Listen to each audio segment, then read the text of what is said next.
We're coming towards the back end of Mitchie's opening concepts books, and Proverb 20, do you feel good about your priming battle, possibly gets a little bit neglected or overlooked.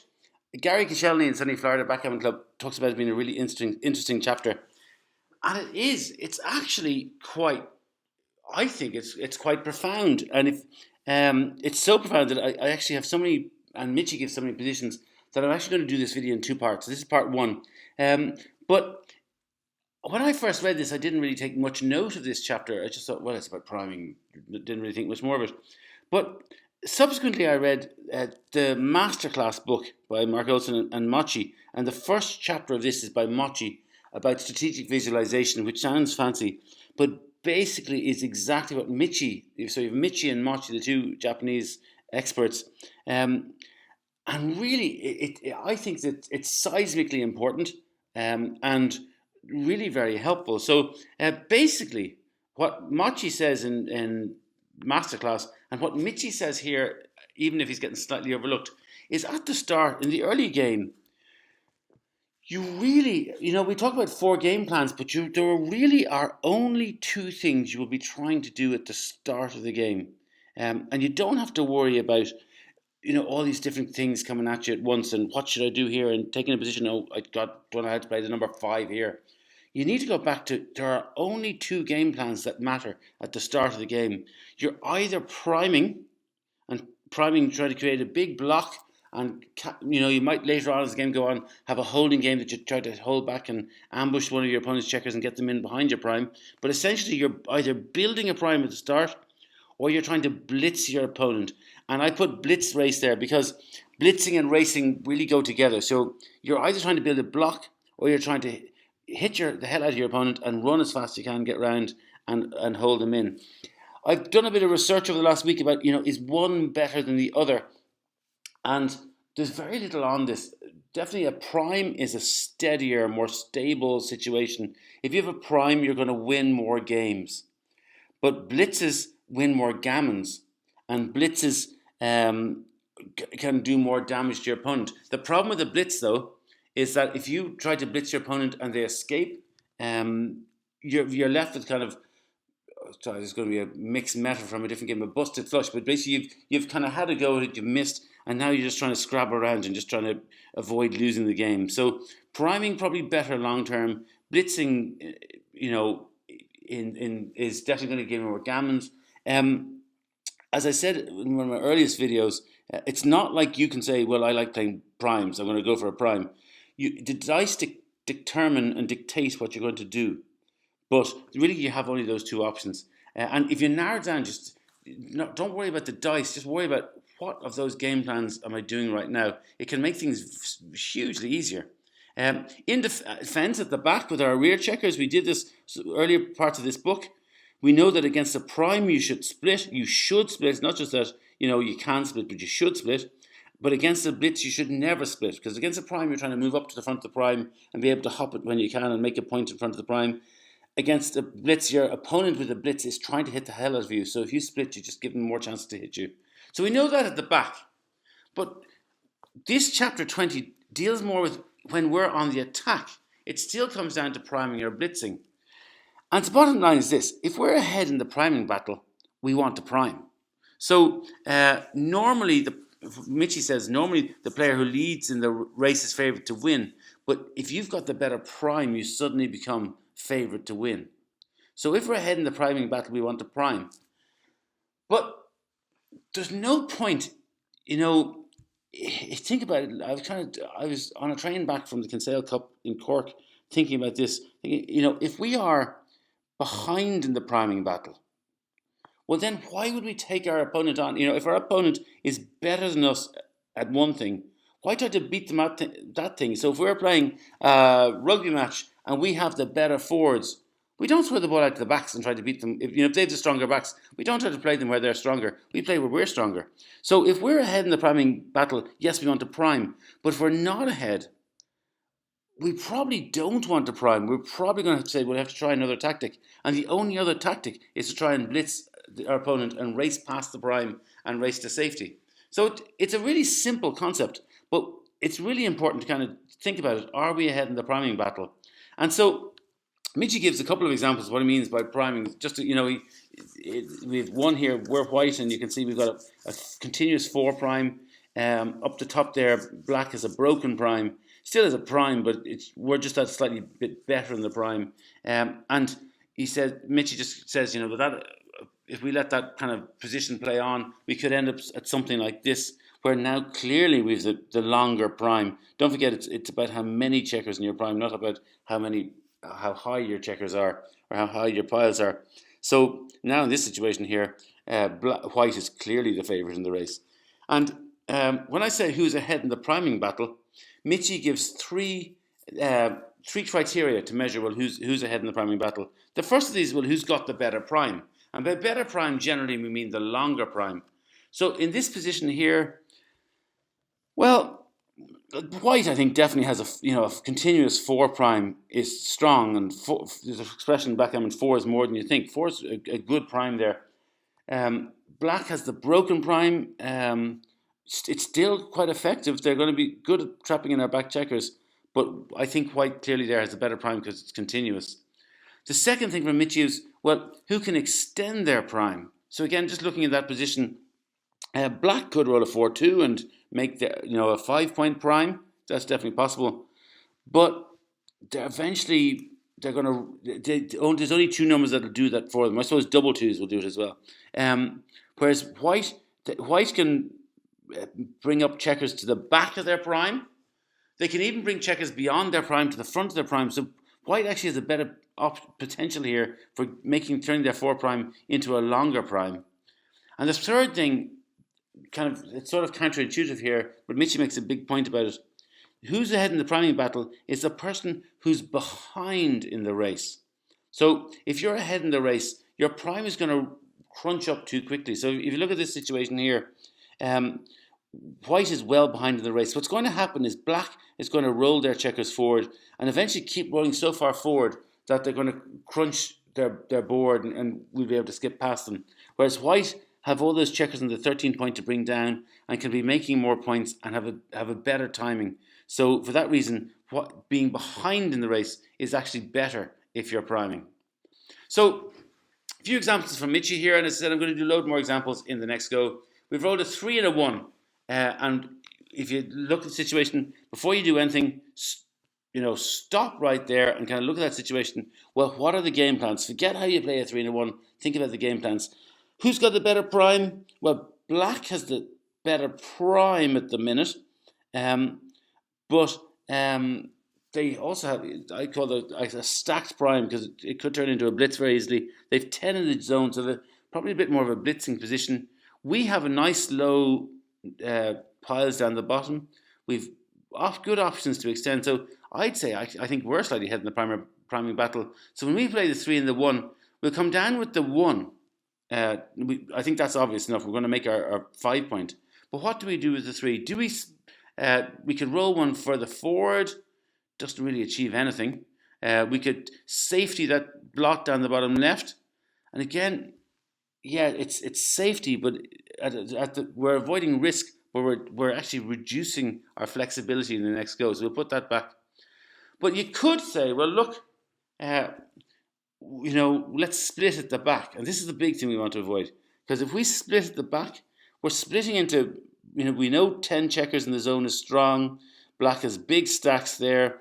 It's not quite a blitz. I kind of call it a proto-blitz because they'd love to blitz us here. So by splitting, we give them the chance to hit us and to blitz us out of it. So we'll put that back. And the right move, we have the stronger prime. So we want to kind of keep looking for flexibility in attack. And by doing that, if we just we have 4 checkers on the top left there in our midpoint, we bring either one of them down with a 3. Yes, we could be hit. I don't know I haven't counted how many rolls will hit us, but there's probably, I'd say, about 11 or 12 rolls will hit us there from our black's back checkers. But if we're not hit, we're going to make a beautiful prime here. And having the stronger prime, we're behind in the race, will give us the best chance of winning the game. And clearly, as you see, that it's a 32 millipoint error to split at the back. Here's another position here, a similar thing. We've rolled a 5 and a 4. The 5, I think, is pretty obvious. We're going to play one down to the midpoint and make our 4 prime. Now, again, let's just stop and think about what both sides are doing. But look at black. They have 12 checkers in the zone. We know 10 is strong, so 12 is super, super strong. Who's got the stronger prime? We do. Who's got the best potential to extend the prime? Well, probably it's a bit of both of us. Who's behind in the race? We are. So being behind in the race, it favours us to prime. So for that reason, we don't come forward from the back like that, because black would just love that. Look at the checkers they have there. They just love, that expression someone used before, an avalanche of checkers coming down their head. So they would love to hit us. And even you might say, well, look, we start running before they start priming us. But because they're ahead in the race, even if they do prime us, they're going to crunch their prime before we do. So instead, simplest thing is just come down with the 4. And now look at that. Next go we could well make a 5 prime with a 4 or with a 5-2. It straight away makes us a 5 prime. So lovely position for us, and we can try and trap black's rear checker in there. And again, we can see that it's an error not to do that. Another position here with a 4 and a 2, and again, I think it's fairly obvious. A 4 and a 1, and it's fairly obvious how you're going to play the 1. With the 1, you're going to make the 5 points. You've made the rack. It's kind of a good position here.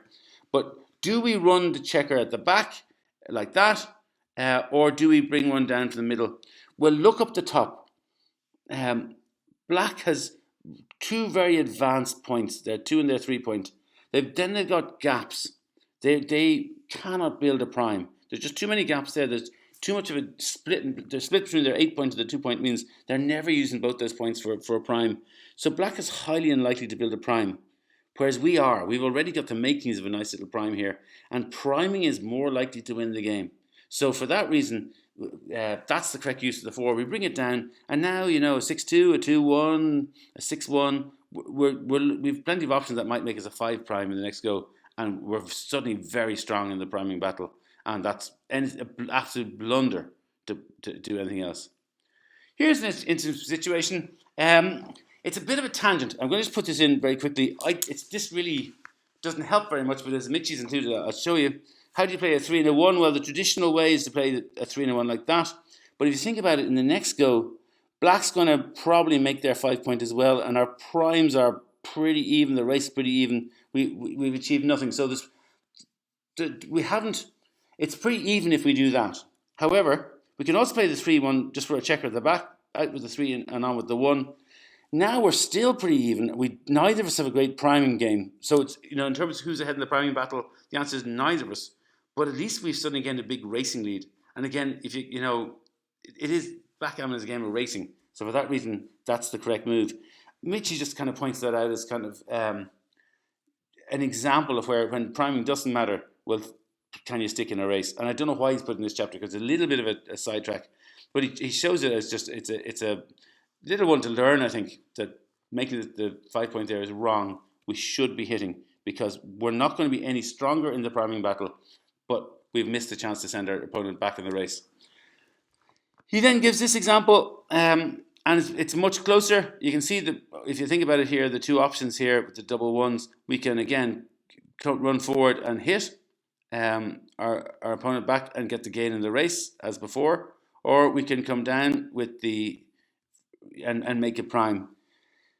We have a slightly better prime here, but it's still not emphatic. And also the chance to send your opponent back, what's that, 20 points in the race by hitting them. 20 points is massive in the race. So for that reason, it's very, very close. Sorry, going on there, it's very even, but we're still probably better off the race. But Mitchie just gives that example of much of a muchness. But here's an interesting situation that I played around with. Mitchie gives this position. Our opponent has rolled a 6 and a 4 and has come forward and made their 2 point. And we've rolled a 4 and a 3. Now, again, before you decide how you're going to play with the 4 and the 3, stop and look at our opponent. What are they doing? Are they priming or blitzing? And they're clearly blitzing. They've huge gaps there up the top. They're not going to be able to make a prime, so blitz is their target. So we don't want to split our back checkers because you don't split against the blitz, and they'd love us to. Instead, we just bring 2 down to the middle, and that's anything else is an error. But if instead of them rolling a 6-2, what if they rolled a 5-3? And they're now in that position. Mitchie just gives the 6-4. I put in the 5-3. See what the difference is. It's okay to split now. We're kind of it's much of a muchness. Very close. Still fractionally better. They're still not likely to be priming, so that's why we avoid the blitz situation. It's slightly better, but really very little in it to split. But then if instead of rolling a 6-4 or a 5-3, black rolls a 4-2. Now they're clearly beginning to prime. If you look at it, they've made a good priming point. Yes, there are gaps in there, 7 points and there 5 points, but they're more likely to be filled in. So now we're facing a prime. So the best way to play the 4 is to come forward like that. In another book, nothing to do with this, Mitchie calls this point, our opponent's 20 point, the Kieran point, when they've made their 4 point. Because if they don't hit us up the top there, and if we can come forward 4 and make our 20 point their 5 point, if we can make our golden anchor now, well, then that point they've made, their 4 point, is utterly useless. It's not blocking anything. And we've played it out again. So Mitchie calls making their opponent's 5 point when they've made their 4 point the Kieran point, because we've just skipped past everything they wanted to do. And for that reason, the correct move is play like that. And back there, if instead of a 6-4 or a 5-3 or a 4-2, they roll a 3-1, well, now they're clearly starting to build a prime. So we know you should split against the prime, and for this reason, the right thing is come out with 3, down with 4, and anything else is in there. Now, here's an interesting situation. We rolled a 5 and a 2. The 5 is there's only one really decent use of the 5. It's come down from 13 to 8. But how do we play the 2? We could come down from 13 to 11, but what are we trying to do there? The answer is we're trying to build a prime. Bring 13 to 11 is building another builder down for a prime. But look at the rest of our position. It's stacked. It's very inflexible. We've only got the 2 points there. We're nowhere near building a prime. Look up the top at black's situation. Have they got flexibility? Are they likely to make another point in their prime the next go? Absolutely. They've got 2 builders there and they're 9, they're 10 points. They've nice, lovely flexibility. They are pretty much sure to build a point, make another point in their prime in the next go. So they are going to be ahead in the prime. The race is even, so there's nothing in the race. So effectively, black are leading the priming battle. So if we bring a checker down with 13 to 11 like that to try and build a prime, well, what are we doing here? It's pointless. So instead, we put that back there, and the 2. Well, what do we do against the prime? If black is building a prime, we come out with the 2. We split against the prime. They haven't got a prime yet, but they're ahead in the priming battle, so we prepare for it by splitting the prime. And if you look down the bottom, we've got those 2 big stacks there ready to blitz. And you can see an error to do anything else, and quite a significant error to play badly, to play the prime way. Now, here's just a little interesting point of no particular note. Mitchie just notes that if our opponent plays a 6-4 and makes their 2 point, and now we roll a 6-4, they're priming, they're dying to hit us. So if we move our back checkers at all, we're giving them a chance to hit us, and we're playing into their priming game. This black has ruled out any chance of a priming game because they've made their 2 point. So for that reason, they're blitzing, and we don't give them a chance to hit us. And the only way we don't give them a chance to hit us when we roll a 6-4 is also to play a 6-4. So it's also to make the 2 point. So if black rolls a 6-4 and makes a 2 point, and then we roll a 6-4, we also make this 2 point, because anything else is giving them shots just when they want shots. So we don't do that. And I'm going to finish with this position here, which I just think is very interesting here, because I wouldn't have played this right before reading Mitchie's chapter. How would you play a 4 and a 3? And I haven't written the words test yourself, but if you want to test yourself, why don't you pause this? And assuming you have unpaused, how would you play in a 4 and a 3? Well, I have to admit, I look at the 3, I look at the blot in our 5 point, and I think 8 to 5. The 3 has to be 8 to 5. And then I look at the other possible uses of a 4. I'm not going to play 6 to 2, it would be pointless. I can't play at the back. I could play 11 to 7, but that leaves black a shot with a 6, and we're way back in the race then. So the only really good use of the 4 is to come down 13 to 9. Surely that's the right way to play 4-3. And the answer is no, it's not. Let's go back to the start. that stop sign I put in the middle, let's just play stop and say stop there now and say, well, who is better in the priming race? And if you look at it, Black's got a 3 prime and the potential to extend it into a 4 prime if they roll a 5 the next go. They're much better at priming. So if we're not, there's no point us taking them on in the thing that they're strong at.